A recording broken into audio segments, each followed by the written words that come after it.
I also have a lot of questions about that person sitting in the back seat of this thing going down 70 miles an hour. I don't want that job.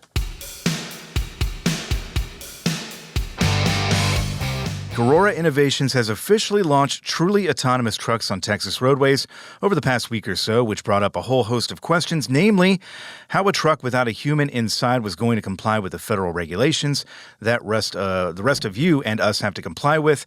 Here with some of the answers, I suppose, Mark Schremmer and Tyson Fisher of Landline Magazine. Gentlemen, good to see you. Yeah, thanks for having me. Yeah, thanks for having us be here. So we know driverless trucks are out there now. Mark, you've been all over the story from pretty much the beginning here. One question you had was how Aurora was going to comply with one regulation in particular. Yeah, and one of the things with this is that, you mentioned not having a human on board. That's not actually the case completely on all of these. So, true, right. So, so there, if going back to December of 2024, the Aurora had asked FMCSA for an exemption for a regulation that requires the driver of the truck, if it is stopped at the shoulder of a highway, to get outside and place these triangles warning device around the truck in a certain manner. This is something that they have to do as soon as possible and definitely within 10 minutes to follow the regulations. They were denied their request to use warning beacons mounted on the cab of the truck instead. So it was that has led to a lawsuit, and there's a lot there that we don't have time to get into. But what we do have is, through that time, they still said, we're going to deploy this by the end of April. And, I kept on asking, well, okay, how are you going to do this? They're saying we're going to still comply with all existing regulations. And it was like, well, how are you going to do that if you're going to be autonomous and driverless? And so April 27th, they deploy this. They never answered the question of how they were going to do it, and even when they made the announcement that we've done it, it was still taking days and more than a week and a half to get any answers. I reached out to FMCSA saying, how are they complying with this regulation? They basically deferred back to Aurora and said it's up to the companies to follow regulations, which to me felt like a bizarre kind of answer. Yeah. But then basically their answer is, I'll leave it up to others to decide whether this actually complies with the regulations. My opinion is it does not. But they are saying that some of the vehicles that they'll have on the roads will have somebody on board in the back seat. The initial run showed the CEO, Chris Urmson, was in the back seat of it. But other of the vehicles that are out of driverless will not. But they said often one of the other trucks will be within 10 minutes of the other one. So apparently if something goes wrong and have to go to the shoulder, that the truck behind that has the human on board would then have to try to get there within 10 minutes to place the cones to follow the regulations.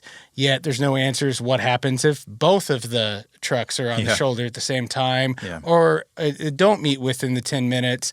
There's a lot going on there. And at the very least, in my opinion, they should have had to go through again and ask for this exemption request to do it a different way. And then FMCSA needed to determine whether or not this method of doing it would meet that equivalent level of safety, which is what those exemption requests ask for all the time. That did not happen here. But yeah, there's so much more I could go on forever. I know we only have a limited amount of time here. Well, and as you said too, FMCSA essentially said, hands off. This is not our deal. Right? Which is concerning. Right. Yeah, which raises more questions as well. Tyson, Aurora did have I can't remember what they called it. It's a conference call essentially, right? Yeah. To talk about this whole process and how it's going and everything. Did we learn anything from that? We learned a couple of things. So the first thing we learned was how many trucks were deployed. So they deployed on April 27th. So since then, they have traveled 4,000 driverless miles.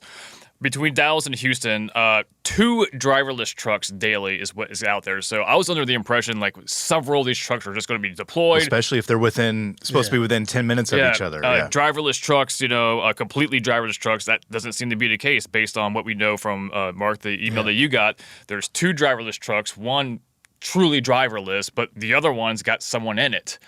So it's completely different than I think what a lot of people had in mind when this was going to be deployed, which I think for the better because we don't want a bunch of completely driverless trucks. Well, so give it time.